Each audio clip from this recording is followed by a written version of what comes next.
Do we think we're live now? I think we're probably live. We'll introduce. How good evening, everyone. Sorry we're late. We've had a few technical issues, which is definitely my fault because I've been taking the mick out of Natalie for all of her technical issues on Top Trumps, and now is my turn to have some. So I'm going to take blame for that one. But finally, we are hopefully live. I'm hoping that everyone can see us. Firstly, thank you for joining us. Another exciting presentation. This week we have Matt from Inside Japan joining us to give us a really interesting presentation actually all about Japan. Matt, thank you for joining us. Welcome. No, thanks for having me. Yeah. How are you? Yeah, all good, all good. Yeah. Good. Waiting to get clients back to Japan whenever that may be. I can imagine that. It's definitely now you did a presentation a couple of years ago for us actually, and it definitely, because of that, made Japan's one of the destinations on my bucket list. So I'm looking forward to an updated presentation and sort of just reigniting that passion for me to get out there, certainly. So I think you're going to share your screen. I was told to remind you to click on the button that optimizes for audio for your video. But other than that, you're welcome to share your screen and take it away. Cool, excellent. Bear with me a second. So hopefully you can all see my presentation. Yep. Yeah, we can. Yeah. Okay, cool. All right, I'll get started then. Yeah, so my name is Matt. I'm from Inside Japan Tours. I lived in Japan for 3 years between 2005 and 2008 as an English teacher in elementary schools and senior high schools in a beautiful little town called Hagi, which not many people have heard of. And since 2009, I've been working for Inside Japan and been going back to the country regularly. I'm going to show you a little video just to give you a little idea of what Japan has to offer.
So that's just give you a taste of what Japan has to offer.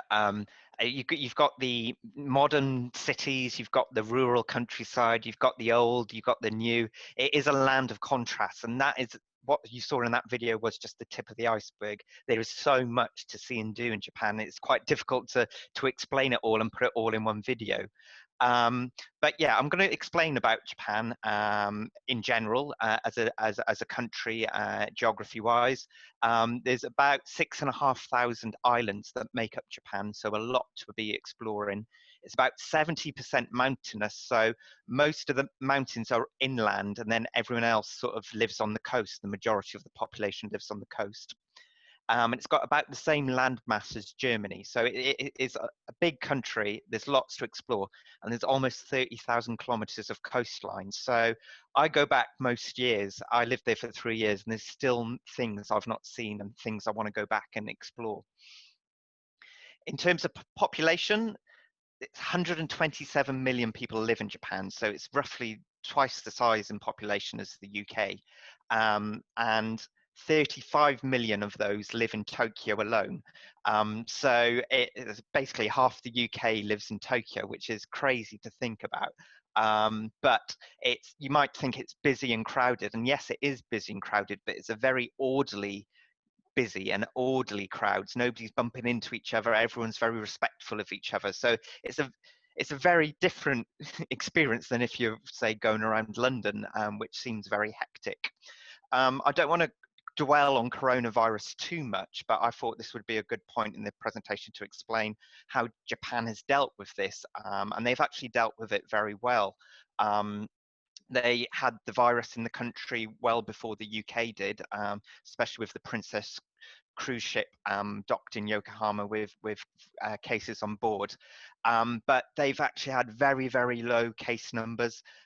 They've actually had a very, very low death rate. I think roughly about 1,500 people have sadly died in Japan, which compared to the UK numbers, it is a very, very small number. And Japan has dealt with it. They've not had to have a major lockdown. They've not been on full lockdown. And quite a lot of people don't know how or why they've dealt with it so well. But I think a lot of it is down to, as a nation, they're very conscientious. They're all in it together. They follow rules, and if they're told to be careful, they will be careful. They're a very clean nation, so cleanliness and hygiene, washing hands is a normal thing.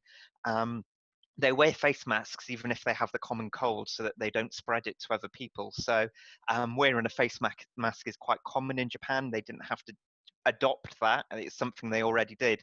And as a nation, they're not very tactile, so they will bow to greet each other rather than shake hands and hug each other, whereas us Europeans are much more tactile and touchy-feely. So they have dealt with it very well. Currently, they are not accepting foreign tourists, but there are rumblings that early next year they will be opening again to foreign tourists, because of course they want the Olympics next year to go ahead. A bit about the islands of Japan. North, you've got the island of Hokkaido, which hasn't got as many inhabitants as the other islands. It's not been inhabited as long as the other islands. Great for winter sports. Beautiful powder skiing resorts, best powder snow I've ever skied on. And you've also got brilliant wildlife up there, like Steller sea eagles and the Japanese crane. So great for bird watching in winter. In summer, you've got beautiful national parks, beautiful mountains, flower fields. So it's a great place to visit, but not many people would go there for their first time trip to Japan. It hasn't got the big shrines and temples and big sightseeing things that you want to see on a first time trip to Japan. If you're into your outdoors, then yes, it's great, but actually most people would concentrate on the main island for their trip, first time trip. So the main island is Honshu. Here you've got Tokyo, Mount Fuji, Kyoto, Hiroshima, the main sites that you really want to be going to see on your first trip to Japan, and I'll go into this more detail later. Then you've got the island of Shikoku, which is the 4th largest island of Japan. Again, it's very rural. You've got gorges and valleys with rope bridges and beautiful gardens, beautiful rural towns with castles and things like that. Again, not really what most people would do on their first time trip to Japan, but if you really want to go off the beaten track, this is a good option for you. And then you've got the island of Kyushu down south, which is a very volcanic island, lots of volcanoes, hot springs. It's got Nagasaki, where the second atomic bomb was dropped. And Nagasaki is a really interesting city. As of course for its history with the war history, but also at one point this was the only city, the only port that was open to foreigners and the outside world, and was allowing ships to come in and out. So it's got lots of Dutch influence and Chinese influence. So it has a very different feel to other cities in Japan. And then down to the south, you've got the islands of Okinawa, which are subtropical islands, subtropical all year round, and actually closer to Taiwan than they are to mainland Japan. Beautiful beaches, great for snorkeling, diving, and just relaxing after maybe having a hectic week or so on the main island. But it does add a lot of cost onto the trip. They're not cheap to go to these islands.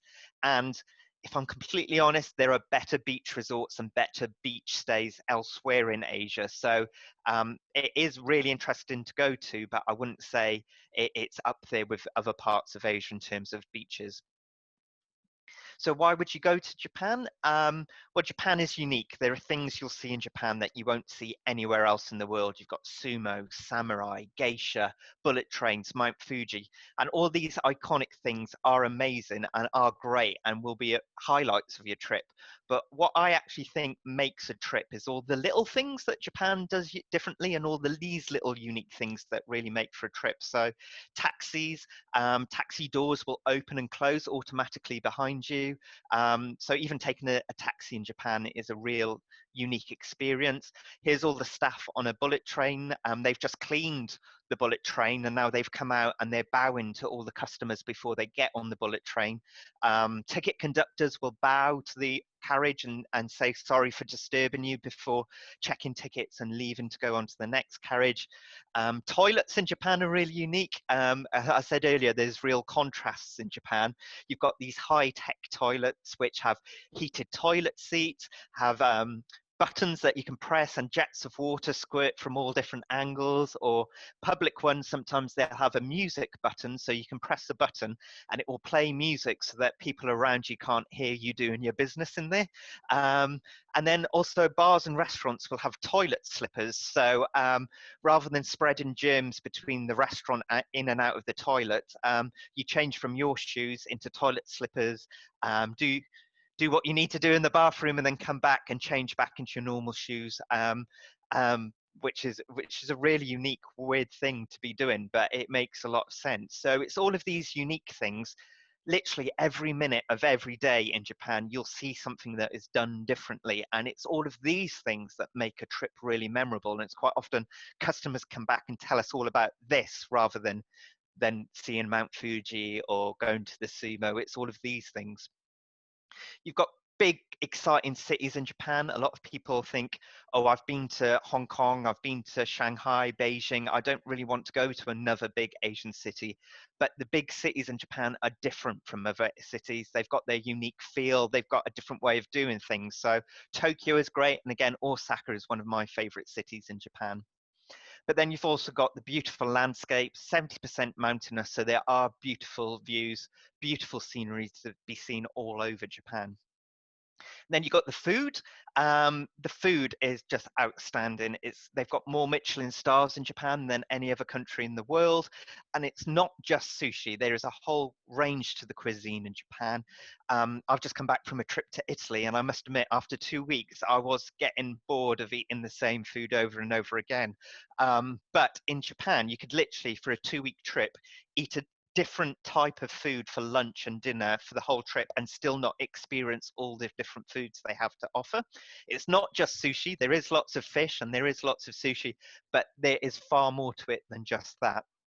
And it's a shame Trisha hasn't been able to join us this evening, because Trisha actually came with me to Japan a couple of years ago on a trip. Yeah, I've got a little video of her trying to eat sushi, which I thought you might find quite amusing. I'm going to video this, Trisha. It's going horribly wrong.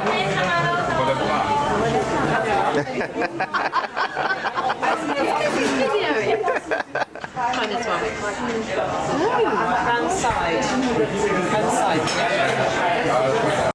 She's going to kill me for showing that, but it was either that or the karaoke video, so I think she'll be grateful I showed that one instead.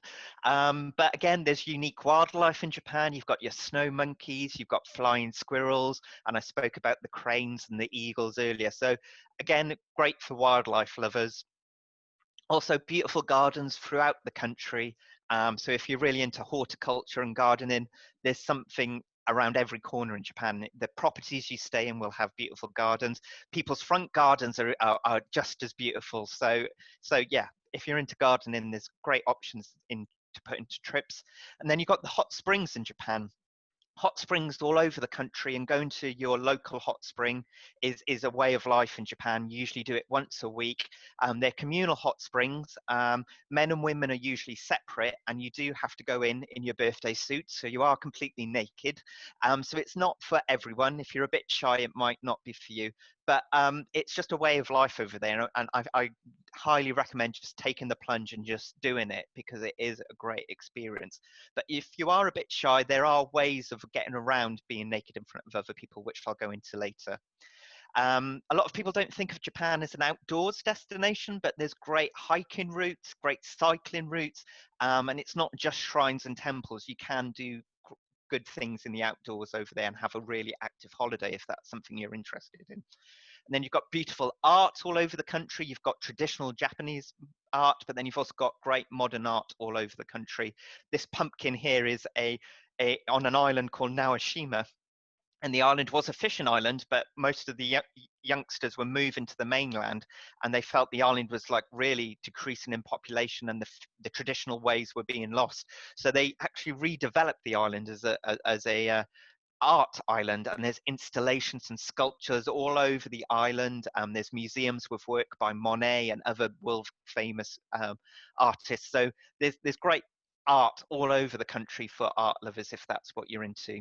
And then pop culture, manga, anime, cartoons, video games. There's all of this to keep you entertained, and especially teenagers and kids. It's a great destination. But what I would say is great about Japan is the people. They give such a warm welcome, and being there for the Rugby World Cup last year, they were so proud to be hosting it and so eager to meet loads of people from different cultures and just really welcome them. They really love Japan. They love traveling their own country. So if anybody else is visiting, they want you to love it as much as they do. So I'd say it's the people that really make the country. Who is Japan for?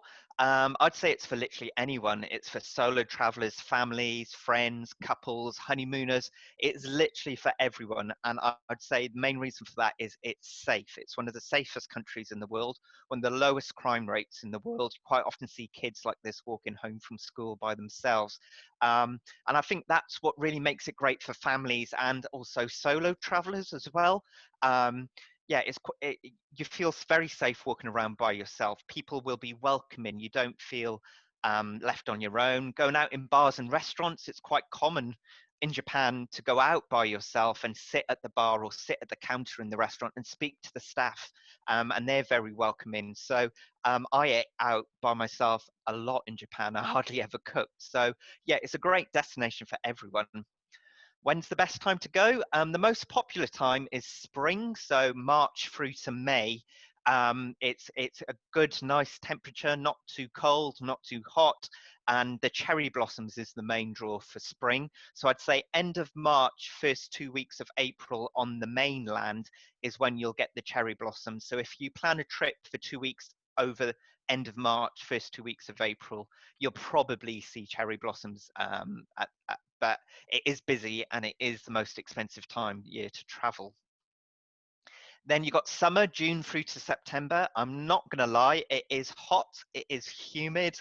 So if you are flexible on dates, I would maybe avoid summer just for have a bit more comfortable temperatures. But everywhere is air conditioned, they're set up for this heat.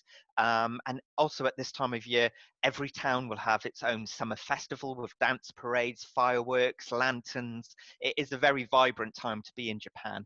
And actually, it's the only time you can climb Mount Fuji is in July and August. So if you really want to climb Mount Fuji, summer's the only time you can do that. Then autumn is beautiful. It's my favorite time to be in Japan. The weather is actually a bit more, it's a bit warmer than our autumn, but you still get these beautiful changing colors of leaves, reds, oranges, reds. Their autumn's slightly later than ours. So I'd say if you want to hit the autumn leaves and be in the full of it, I'd say mid-November is the best time to go. But the autumn leaves, it's a longer period than cherry blossom. So it's still busy, but it's not as busy and as expensive as a cherry blossom. So my recommendation is autumn. And then winter, December through to February, really cold, really crisp, but beautiful, clear blue skies. Taking a hot spring bath in the winter with the snow coming down outside is just a really beautiful experience. It's cheaper to go in winter, not as crowded as winter, great for photography and seeing Mount Fuji, because Mount Fuji is usually covered in clouds. So winter, you get really good views of it. So I would say winter is a good option, but usually us Brits, if we're going away over the winter months, we usually want a bit of sunshine to get away from the cold back home. So we don't get that many customers traveling at this time of year. Getting around Japan, train travel is fantastic in Japan. So the vast majority of customers' trips are on the trains using a rail pass or transport cards that we provide. There's great Western style hotels in Japan, so we definitely recommend staying in a Western style hotel in big cities because you're going to be out exploring most of the time. And they're great hotels from budget right up to 5-star luxury, but the rooms in Japan will be smaller than you find elsewhere in the world. But then in rural areas, we really recommend staying in a traditional inn and really enjoying the hospitality and relaxing in the hot springs and really enjoying the experience. So Western style hotels for the big cities and maybe then the traditional inns for more rural areas where there's less to do in the evening. So you have an evening meal included. And I'd say really splash out on a really special stay in the traditional inn. So you've got ryokans, which are the traditional inns. Then you've got minshuku, which are more basic traditional inns. They're like family-run bed and breakfast with only maybe 4 or 5 rooms. Rooms aren't en suite, so they're shared bathroom mix facilities. So great for a one-night stay just to have the experience. Then you've got a temple lodging called a shukubo, which is just like a traditional inn, the ryokans. You can have ones with ensuite rooms or shared facilities. And the advantage of staying in one of these is actually getting up in the morning and going downstairs and joining the monks for their morning prayers. Staying at traditional inns, you do have your breakfast and evening meal included, and these are big elaborate meals and every guest is served the same meal. So if you are wanting to stay in a traditional inn, do let everyone know at Off Broadway Travel if you have any dietary requirements, allergies, if you're vegetarian, anything like that, because a lot of these traditional inns can't cater for all dietary requirements. So if we know right from the start, we can choose the traditional inns that we know can cater for your particular needs. And then you've got Machio, which are self-catering townhouses in cities that you can have entirely to yourself. And it's just a great experience feeling like you're living just like a local. And then capsule hotels, not for everyone, but yeah, definitely a unique experience if that's something you're interested in. The elephant in the room is usually the price, and I'm not going to lie, Japan is not the cheapest destination. The flights, the accommodation, the rail passes, when you add all of that together, it is not the cheapest of destinations. But actually, when you get there on the ground, the day-to-day costs aren't that expensive. So a soft drink from a vending machine, 90 pence, a subway journey, £1 to £2, a bowl of ramen, £5, which is a pork noodle soup. In London, you pay £15 for that. Green tea is often free in some restaurants. Shrines and temples are usually £2 to £4 to get in. So compare that to a National Trust building over here. It is very reasonable, and often lots of shrines are actually free to get in. And there's absolutely no tipping in Japan. So yeah, that's another thing to consider when you're planning a trip. You don't have to tip when you're there.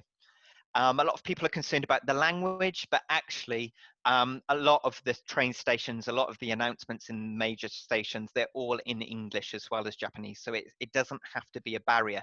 But not many people speak English, but that's part of the fun of Japan. They still try to help you. They grab you by the hand and walk you to where you need to get if you're lost. They find ways of getting around the communication barrier. So why would you travel with Inside Japan Tours? We get excellent feedback. And all of our staff have lived and worked in Japan. So when Off-Broadway Travel work with us on trips for you, they're dealing with true experts who really know the destination inside out. We've got our own office in Japan, so we're in full control of the trips. We're making all of the arrangements, and they're there to help you throughout your trip if you have any problems whilst you're away. We do two types of trips. We do small group tours, usually maximum 14 people. And we've got one tour which has got 20 people. You've got a full-time tour leader throughout your trip who lives and works in Japan, speaks Japanese, and knows the destination inside out. And we do essential tours, which are budget to 3-star. And then we've got classic tours, which are 3-star, all-inclusive tours, which are 4-star with literally all your meals, all your entrance fees, everything included. And then we've got superior tours, which are 4 to 5-star. So yeah, plenty of tours to choose from, and I'm sure there'll be one that suits your interests, accommodation level, and time of year that you want to travel.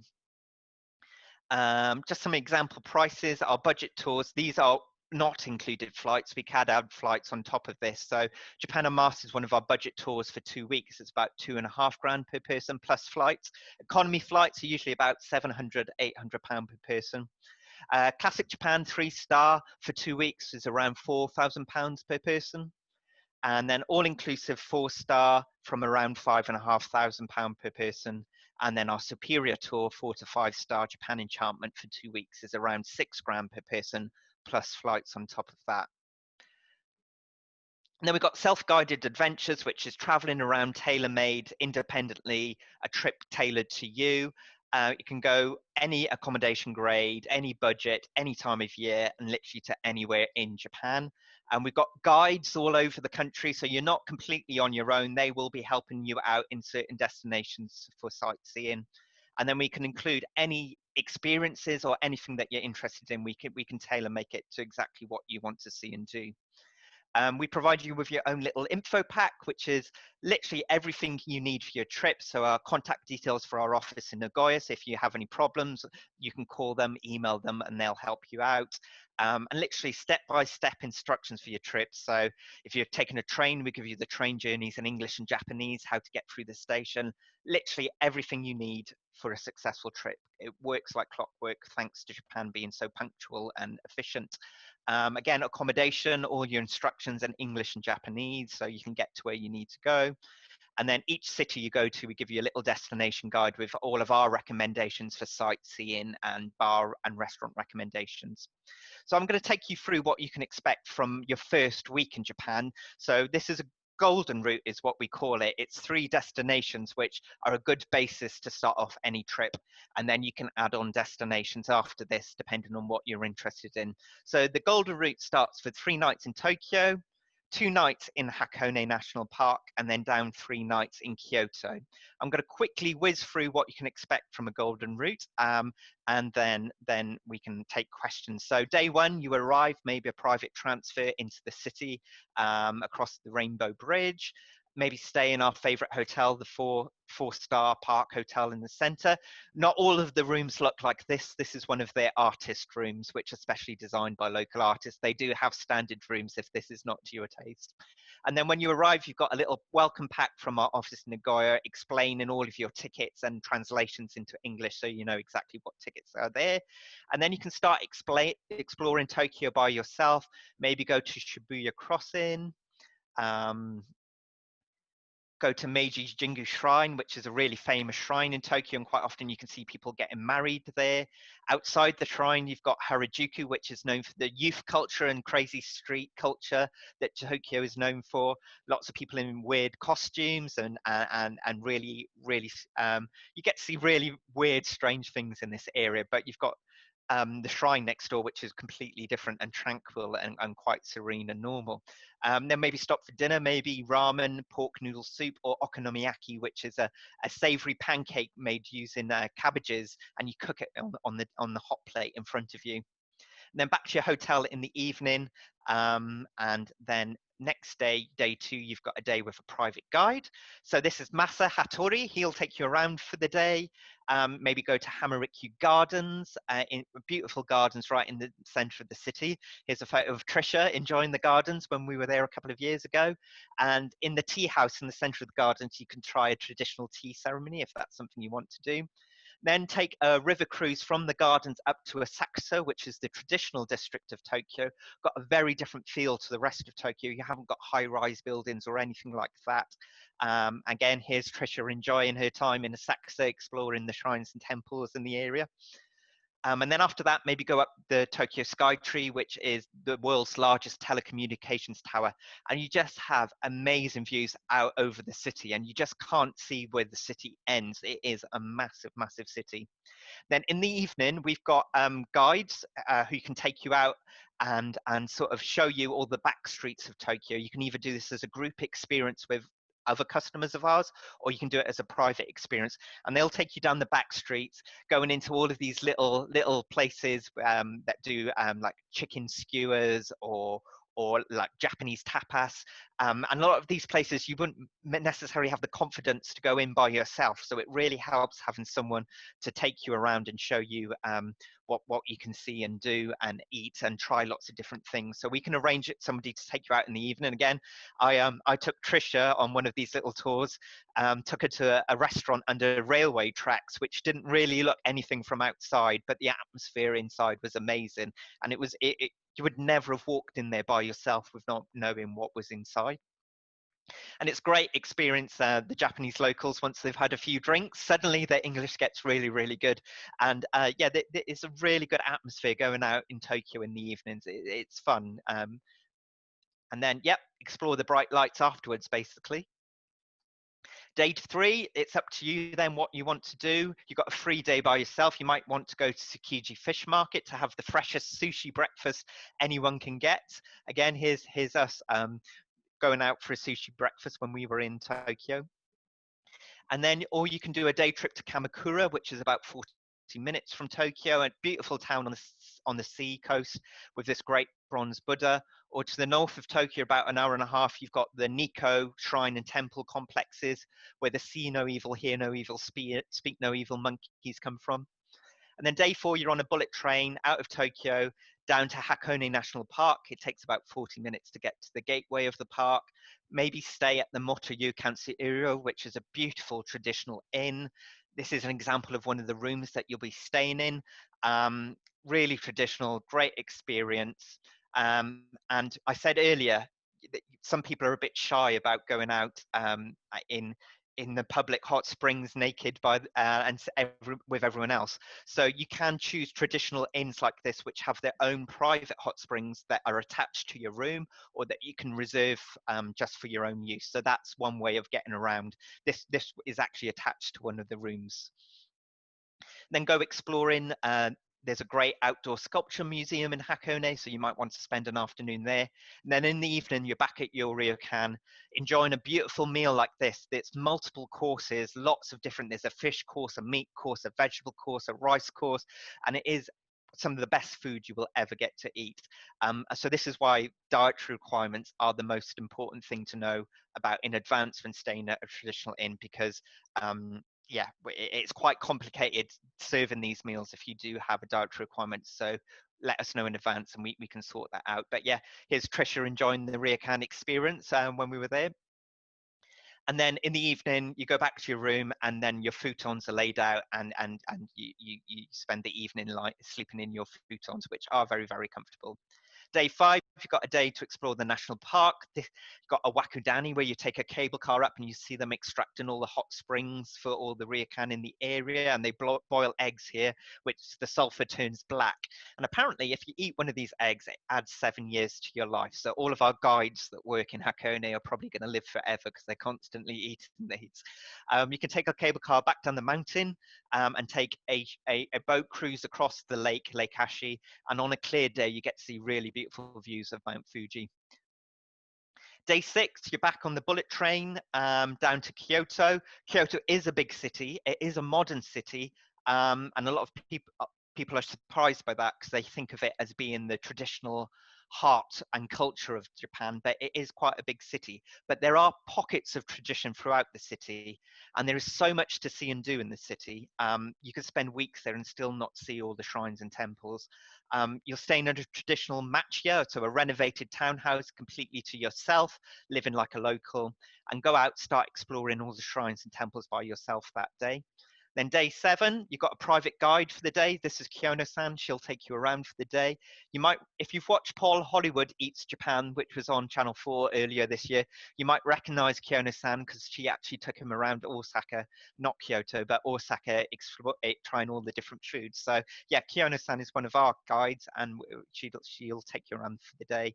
You might start off at the Golden Pavilion in Kyoto, or Roanji Rock Garden and Temple, or Arashiyama Bamboo Grove, or we might arrange for you to have afternoon tea with a geisha, and you can meet the geisha, you can play drinking games with them, they'll do dances, they'll play musical instruments, and you can ask them all the questions you want. So again, Trisha had the opportunity to do this when she was with me in Japan, and it was an amazing experience. It's a once in a lifetime experience to do. So I definitely recommend doing this if you are in Japan. And then maybe finish your evening at Fushimi Inari Shrine, which is a beautiful shrine, which has these beautiful red torii gates leading up to the shrine at the top of the mountain. Day 8, then you've got a free day to explore by yourself. You can maybe go to Nara, which is about 48 minutes away. Again, it used to be an ancient capital of Japan, lots of shrines and temples. This temple here is actually the world's largest wooden building, and it is just ginormous. These pictures just don't do it any justice. Or you go to Osaka, again about 40 minutes away from Kyoto, bright lights, big city, really good for street food. You can do street food tours here. It's known as the kitchen of Japan, and in March they have sumo tournaments there. Or you can go to Himeji, which is about an hour or so away from Kyoto. It's got Japan's largest original castle, so a great place to go and visit. And then day 9, it's basically up to you what you do from there. You can head down to Hiroshima and Miyajima, about 2 hours from Kyoto, explore the Peace Park and Museum. Obviously, awful things happened in Hiroshima, but it's a very welcoming place. It's very positive. They're all about peace and educating the world so that this never happens to anyone else ever again. So I highly recommend. It's very sad. It's very upsetting going there, but there is a very, very positive outlook on the city. And off the coast of Hiroshima is a beautiful island called Miyajima with shrines and temples and traditional inns. So we say, go to Hiroshima for a day trip or en route to Hiroshima, and then spend a couple of nights just relaxing on this island. Or to the north, you've got Kanazawa, which is known for beautiful gardens, samurai quarters, samurai buildings, and lots of arts and crafts and culture. And then you're not far from the Japanese Alps, so you've got beautiful towns and villages like this, which have got old traditional farmhouses that you can stay in. This place is called Shirakawa-go, and literally the whole town is just these beautiful farmhouses. And then you've got Takayama, which again is in the Japanese Alps, known for sake breweries. So you can go around the town doing a bit of a sake brewery crawl rather than a pub crawl, trying all the different sakes. And then down south, you've got Mount Koya, which is a beautiful temple complex on top of a mountain, and you can stay in traditional temple lodgings and stay with the monks and get up in the morning and see them doing their prayers. And not far from Mount Koya is the Kumano Kodo, which is a beautiful pilgrimage route, lots of shrines and temples, and you walk from shrine to shrine, and you forward your luggage on in advance, and arrive into your next destination on foot, staying in traditional inns. You can do 2-night, 3-night, 4-night modules on this pilgrimage route with beautiful scenery like this. Really spectacular scenery. So if you're really into your walking, I highly recommend the Kumano Kodo for a few nights. So giving you an idea of price, a 14-night trip, our best of Japan trip, is a good place to start. Again, these don't include price flights. We can add flights on top of this, but a budget trip essential from around £2,000 per person. Classic 3-star, about £3,000 per person. Superior 4-star, about 5.5, 6 grand per person, and then deluxe is about 10 to 11 grand per person. But we can work to any budget. We can mix and match. We can maybe save on the hotel, stay in a cheaper hotel in the city, but then splash out in a traditional inn on a better traditional inn in the rural areas. The superior and deluxe tours that I've shown here, they'll include a lot of guide and a lot of private transfers. But if you're happy just to jump in a taxi on the day rather than have a private transfer between the station and your hotel, this can really reduce the cost of your trip, and it's a lot cheaper just paying for it on the day. So don't be scared by the prices here. We can work to what your budget is. And yeah, it's basically up to you. There's so many options all over the country. We can literally tailor make it to whatever you want, to whatever you're interested in. Anything, we can do it for you. So that's basically it. And I'll stop the presentation there, and bring the other guys in, and see if there's any questions from the Off-Broadway team or anyone watching at home. Thank you, Matt. That was really good. Really enjoyed that presentation. Did you want to, if you stop sharing your screen so we can all see each other? That's it. Just make sure everyone's still here. Yeah, no, thank you. I really enjoyed that. I thought that was really cool. Thank you. I think we have got a couple of questions. I've got one, which is probably, I think, probably something that a lot of people, certainly first-time visitors, would want to know. Do you recommend, as first-time visitors, that they would be better doing one of your group tours as opposed to sort of self-guided touring or something? Is that sort of recommended, or do you think that people can generally sort of get by as a self-guided tour? I think, like a lot of people, we have a lot of customers who come to us and say, I would never go on a group tour, but I feel as though I need to for Japan because it is such an alien culture and it is so different. And our group tours are amazing and they are brilliant. And like, I lived in Japan for 3 years, but I went on one of our group tours when I started working for this company. And I learned so much from our tour leaders. I ate some of the best food I'd ever eaten in Japan because they knew the best places to go. So even as someone who knew Japan, I got a lot from our group tours. So I think they do offer a lot for you, and there are things you will experience on a group tour that you might not necessarily find by yourself, traveling around by yourself. But having said that, I'd say 70% of our customers travel independently. So the vast majority of our customers do travel independently. If you usually travel independently wherever else you go in the world, there's nothing stopping you from doing it in Japan. The trains work like clockwork. The public transport is efficient. We give you all the instructions to do it by yourself. And the Japanese people are friendly, they're welcoming, they will help you if you're looking a bit lost. So I have no problems. I'm recommending doing it by yourself in Japan and traveling independently, because we give you literally everything you need to have a successful trip. I've got a question here, actually. Someone's messaged in. I think you probably covered it, though.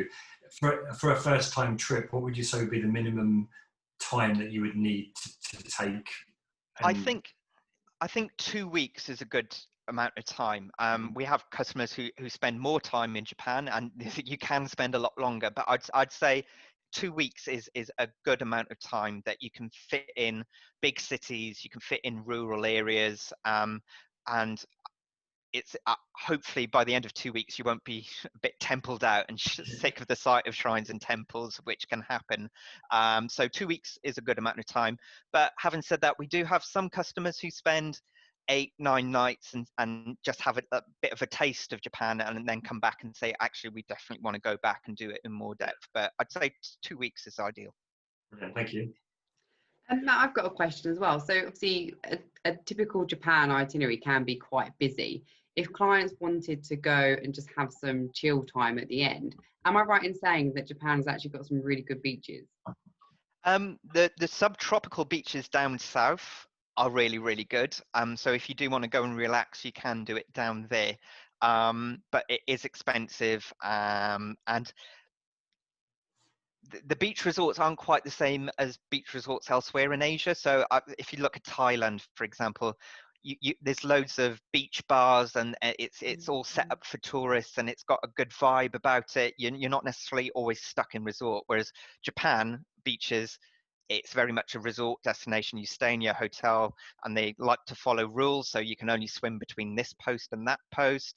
You can't swim on that beach. You can swim on this beach. So it hasn't quite got the same vibe as other parts of Asia in terms of beach resorts, and certainly on the main islands I wouldn't recommend the beaches. So you've got to take it with a pinch of salt on the islands down south. Have expectations managed. It's still fantastic, it's great, but it's expensive, and it might not live up to other beach destinations that you've been to. But it is a busy destination. You do go to lots of different places, and it might feel that your itinerary is really jam-packed and you're doing a lot. But actually, the transport, the bullet trains, they're so smooth and comfortable. Traveling around is a pleasure, so you don't necessarily feel as tired as you would traveling in another destination. And yeah, you forward your luggage on. There's a great luggage forwarding system, so you're not lugging your luggage everywhere with you. So it's a very easy, comfortable place to travel. So you're not necessarily as tired as you would be elsewhere in the world. And hot spring resorts, maybe traveling around, being really busy, but then at the end of your trip, maybe having 2 or 3 nights in a hot spring town and just relaxing in the hot springs. That's a nice way to relax. So you kind of recommend that more than going to one of the beaches? Yeah. I've got a client who messaged me. I know you said that Japan is interesting, is potentially good for families. She wanted to know, so she's got 2 youngish children, they're sort of kind of low teens. Can families stay in the more traditional accommodations that you mentioned? Because they do look quite civilized. Yeah, no. So it's actually those traditional inns are set up for families. They're really good for families. And the beauty is that so your room, because you're sleeping on futons, the rooms are a decent size, so you can fit a family of 4 all in one room, because the futons are in the cupboard during the day. You've got the room to relax in during the day. Then evening comes, they bring the futons out and turn it into your bedroom. So it's set up for families. Like the Western style hotels, it's quite difficult to find connecting rooms and family rooms. So the traditional stays are actually really good for families. And quite often, it depends. Like 3-star, you usually eat your meal in a dining room, but 4 or 5-star, you usually have your meal served in your room, in your bedroom, basically. So you have the table and they serve the meals there. So actually, you've got your own private dining room, so you're not worried about being noisy or disturbing other guests, because it's all in your room. Okay. So that's what I was going to ask. I was going to ask about the noise level of children, well, and how they deal with that. Yeah, the rooms, like, you have lots of paper sliding doors, and the walls might not be that thick, but actually, Japanese travel with their children, they travel with their kids. So yeah, they're accessible to families. Yeah. But I would say maybe Japanese kids are a bit quieter than British kids. After teaching in a school where they were very well behaved, yeah, we might be a bit noisier. But no, But they're we suitable for families. We send customers to traditional inns if they're in a family. That's usually a highlight of their trip. So. Okay, cool. Thank you. And I had one just quick question. It's more just out of general interest. You mentioned that there's no tipping out there. Is there a reason for that? Why, if you don't know, it doesn't matter. I don't know the reason behind it, but the Japanese have a very good work ethic. That goes back to when they were samurai and they were disciplined, and the geisha, they're really disciplined. And the work ethic in Japan is, if you got a job, you do it to your best of ability, no matter what. And everyone has pride in having a job. no matter what the job is, you will get excellent service throughout Japan. Even in fast food restaurants, the service is outstanding. And everyone does their job because it's their job, it's their best of their ability, and they're not expecting anything in return. It's all about hospitality in Japan. So the thought that if you do a good job, they might tip you a bit extra, it's like, well, I'm going to do a good job anyway, so I'm not Anyway, yeah. expecting that.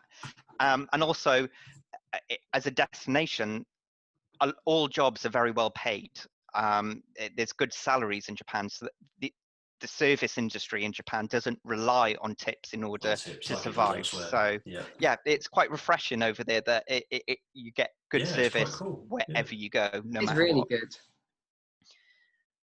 And like I know other destinations say, oh, there's no tipping, but sometimes you do feel as though, oh, I will leave a tip, and they might appreciate that. But in Japan, they will literally chase you and say, you've left money here. They just won't understand it. They will give it back to you. So Right. Okay.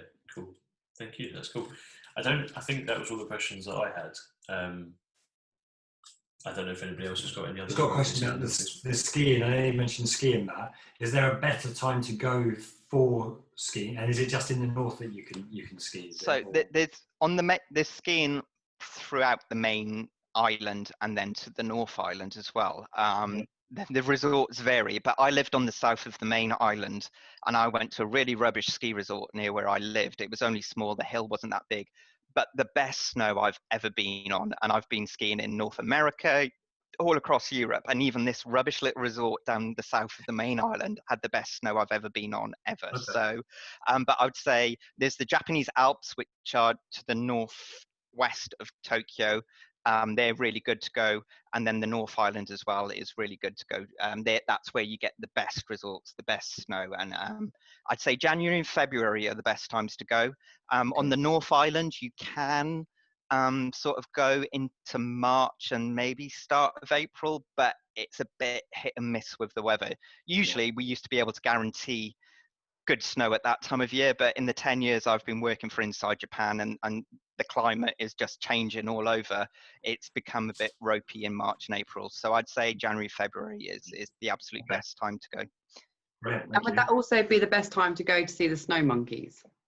So I sort of end of November through to March, I'd say you'd be able to see the snow monkeys. They are there all year round, but it's just not as pretty when the snow's not there, basically. And they do have to tempt them down with food to get in the hot spring baths during the summer months because it's just too hot for them. They don't want to go in. So I've just Trisha's just texted in, Matt, and said, "Ask you how cool the taxis are if you leave something in them." oh She yeah, said she was fascinated by that. yeah. The taxis are amazing. They're really. They wear gloves, they wear a suit, they wear a hat. The doors will open automatically for you. All the seats are covered in lace. So it's a real. It feels like a real profession over there, and it's a real experience. It's always on a meter, so you're never going to get ripped off. And one tip one of our guides told Trisha when we were in, I didn't know this tip. This was new for me as well, but they were like, they've got receipt machines. It's not just a write it on a bit of cardboard like we've got here in the UK. They've actually got receipt machines that prints out your receipt, and so always keep that receipt because it'll have the taxi phone number, taxi company, and the actual car that you were in. So if you ever left something by mistake in one of those taxis, you can easily find it again. And it's a very honest country, so if you do lose things, we do usually get it back to customers within a day or two. So Brilliant. That's really cool.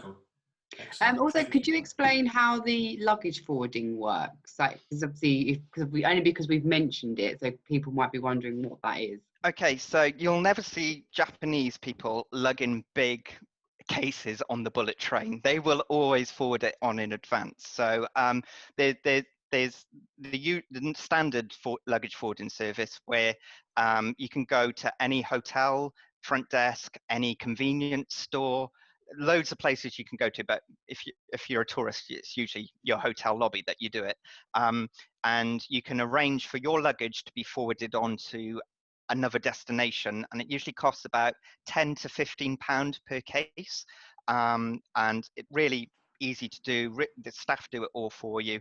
It takes 24 hours to arrive there.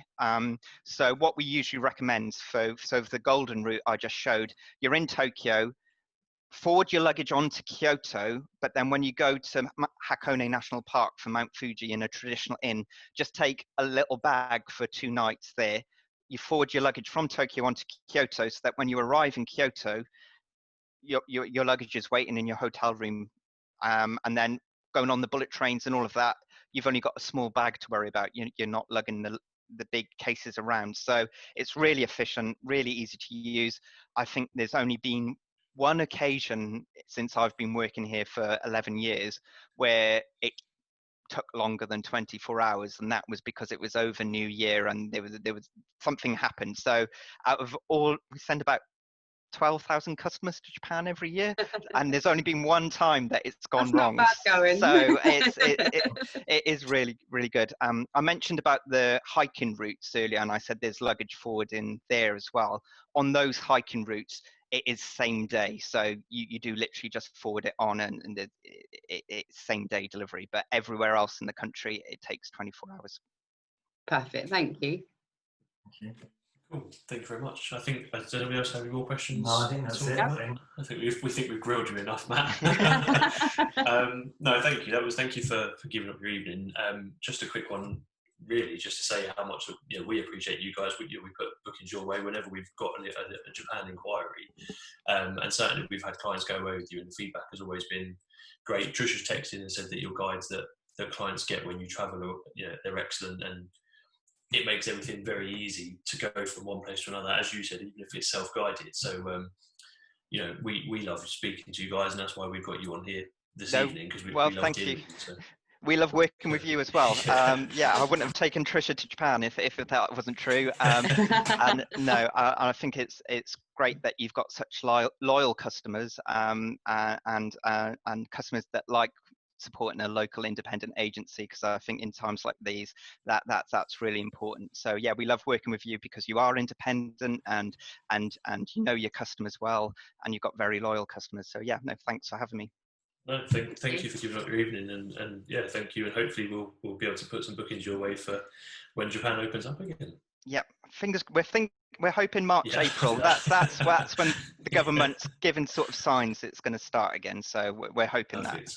Well, we'll keep our fingers crossed for you. Yep. But no, thank you very much for giving up your evening. And if we do have any other questions after this, as you know, this goes out to our database on our MailChimp, and it also goes on our Facebook newsfeed. So if anybody's got any questions, we'll get in touch with you, and or we'll get you to speak to them directly on our behalf. So no, thank you for giving up your evening, and hopefully we'll catch up with you soon. Cheers. Thank you. Thank you for tuning in, guys. Take care. See you Bye. guys. Bye. Bye.